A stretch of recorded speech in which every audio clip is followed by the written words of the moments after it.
Magandang hapon po sa inyong lahat. Welcome po sa aking YouTube channel, ang Jose Autida Agri TV. Mga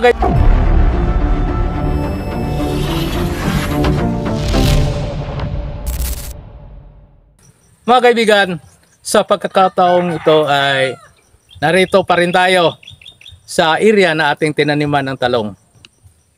Okay? So ito ang nakikita natin, ito ang sa harapan, ito po ang palaya natin. Ito po ang mga dayami ng ating palay. Mayroon po ito mga hayop, kambing. So ito po ang farm area natin mga kaibigan. Sa nakaraang pagtalakay natin ay maraming beses natin na tinalakay ang naukol po sa mga insekto.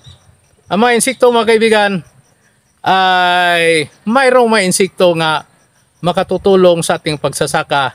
Mayroon namang insekto nga na magbigay sakripisyo o salot ng ating pagsasaka.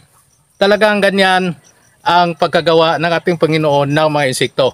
So, para po sa ating mga tao ay talagang magsisikap po tayo para po tayo makalutas sa anumang pagsubok naranasan natin sa ating pagsasaka. Mga kaibigan, sa panahong ito o sa nakaraang pagpapalay natin ay laganap ang sakit ng stem borer, no?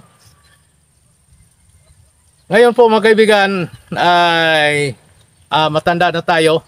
Yun pong aking gulang ay 60 years old na po ako at mula pa noong 20 taon pa tayo ay nagsasaka na rin tayo.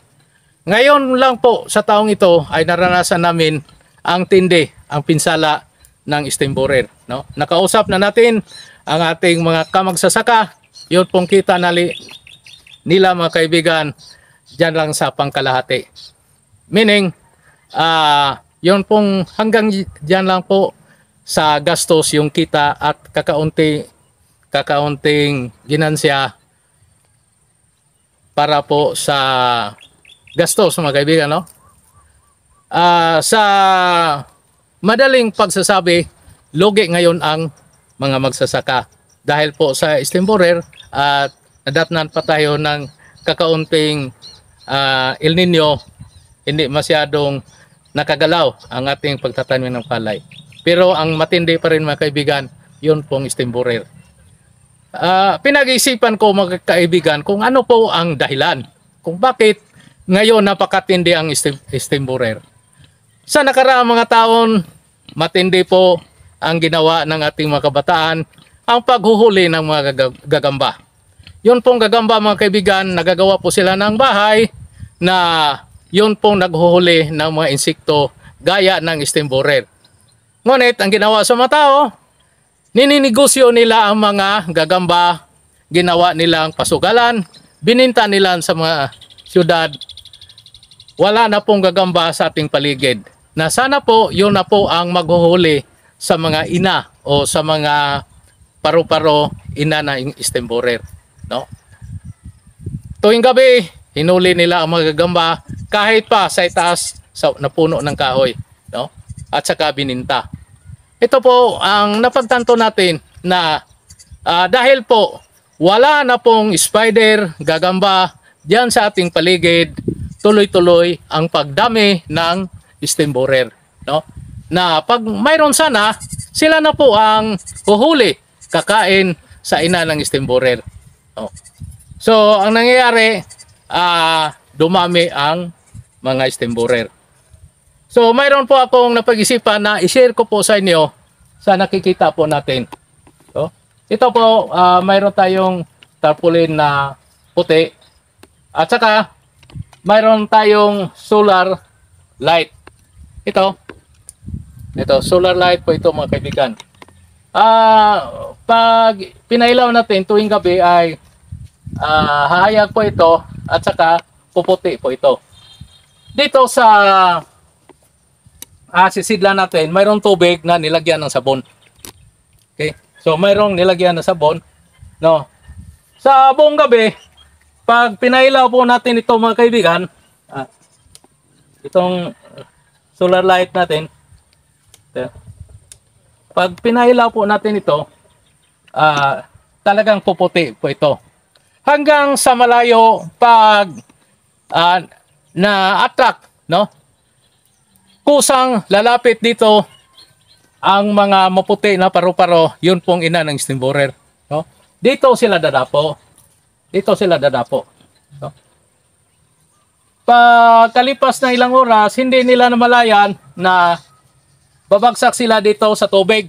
Bababa sila dito sa tubig. Kasi po, dahil sa ilaw, ay puputo po itong tubig na mayroong sabon. No? Dahan-dahan pong lalapit ang mga insekto. Kahit yun pong mga white flies o mga paru-paro na yun pong pag mangingitlog ay yun pong itlog ay magiging uod. At sa yung uod, yun na po ang kakain ng ating mga pananim. No? Gaya ng ating talong, no? Mayroon ding mga insekto na pipinsala sa ating sa bunga nating talong, no? Pero yun pong mga insektong iyon ay dadaan po ito sa cycle. Itlog, uod, tapos paru-paro, no? Pag tuwing yung paru-paro, pag nangingitlog na, ay kusa po itong mamamatay, no? So itlog muna bago sila mamatay, no? Yun pong itlog magiging uod, at yung uod kakain sa ating mga pananim, at yun na po pag mamature na po ng uod, lilipad na rin at saka mag-mate sa babae at lalaki na paru-paro, yun na po, iitlog pa rin at sa magiging uod. Yun na po ang nagiging cycle nila. So, ang gagawin po natin, habang hindi pa sila namamatay, yung mga paru-paro, kasi po attract sila sa ilaw. Pag attract sila sa ilaw, kahit sa malayo, ay kusa silang lalapit dito. No? Pag dito muna sila dadapo. Dito muna sila dadapo. At saka puputi po itong sabon. Yung tubig na may sabon. Talagang dahan-dahan po sila itong mahulog dito. So yun na po, mamamatay na po sila. Pag ito ang ginawa natin sa buong panahon ng ating pagtatanim, ay talagang hindi na tayo kakailangan pang mag-spray ng pestisidyo, no? So, ang mangyayari, mabawas-bawasan yun pong operational cost natin, yung gasto natin sa ating pagtatanim, no? Mga kaibigan, pag marami po tayong gagawa sa ganitong paraan, magiging ligtas po ang ating mga pananim sa anumang chemical na pestisidyo, no? Yun na pong ligtas. Kasi po, wala pong pestisidyo ang ating mga pananim. So, yun po mga insekto, karamihan sa mga insekto na attract po dito sa ating ilaw ay yun po mga insekto na yung kanyang uod malakas kumain o puminsala na ating pananim. Mga kaibigan, sana po subukan nyo ito. Kasi subok na po ito, no? Ang nangyari lang, hindi binigyan ng halaga ng ating mga kamagsasaka. So, nasubukan na po natin at talagang subukan po natin at itutuloy natin. Hindi lang isang bisis, buong panahon, no? Pag mayroon tayong kuryente, pwede ding solar, no? Usong-uso na ngayon ang solar light. Charge lang natin tuwing init ang araw. So, pagkagabi, ito na ang natin. Ito na ang gagawin natin, no? So, kakaunti lang sakripisyo mga kaibigan. So, pag andyan tayo sa gitna ng ating palayan, lipat posisyon lang po tayo, no? Dito naman sa likuran harap, sa gilid, at saka sa isang hektarya, kasyang-kasya na yung 4 na light trap. Ito, light trap po ito mga kaibigan. Kasya na yung light trap na 4. Pero yun pong steam borer, naalaga po sa ating mga kamagsasaka ngayon, iwan ko lang sa ibang probinsya, pero dito sa amin sa Bohol, laganap. Kailangan marami po tayong gagawa. hindi lang ako lang ang gagawa. No, kailangan marami po tayo. Lahat na magsasaka ng palay. Sana po gagawa tayo ng ganito, no? Pwedeng bigyan natin ng innovation. Gagawa tayo ng yun pong reflectorize para po malakas ang atraksyon. Ito ay isang model lang, no? Bahala na kayo kung paano nito gagawing pinaka maepektibo.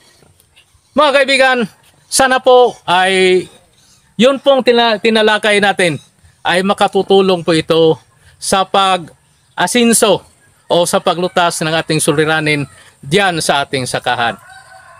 Mga kaibigan, sana po ay nagustuhan nyo ito at huwag nyong kalimutan na i-share po ito sa iba, mag-comment, mag-share at mag-likes at pagtyagaan nyo lang ang ating mga advertisement sa aking YouTube channel para po makatulong po kayo sa akin sa aking gawaing mga pagsasaka at pagtuturo sa ating iba pang mga kamagsasaka. Magandang hapon at maraming salamat.